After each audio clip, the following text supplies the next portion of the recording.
Hi guys! Welcome to back to my channel, Monster Effects. Sa video na ito, sasabihin ko sa inyo kung ano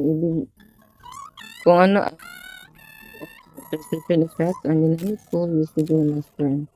So ano video, gumamit ako ng shift line with Earth Echo, Flux Infusion, at ino naman ang color with brown effect, audio effect, at ito naman ang effect with transition. At ito naman ang bulge effect, audio effect. At ito naman ang zoom slap na mayroong audio effect.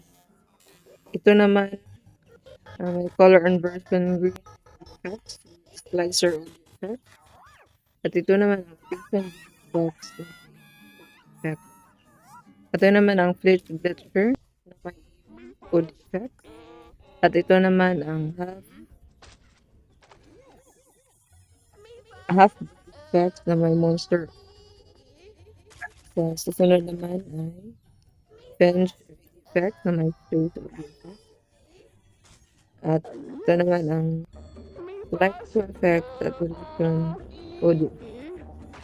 Sana may natutunan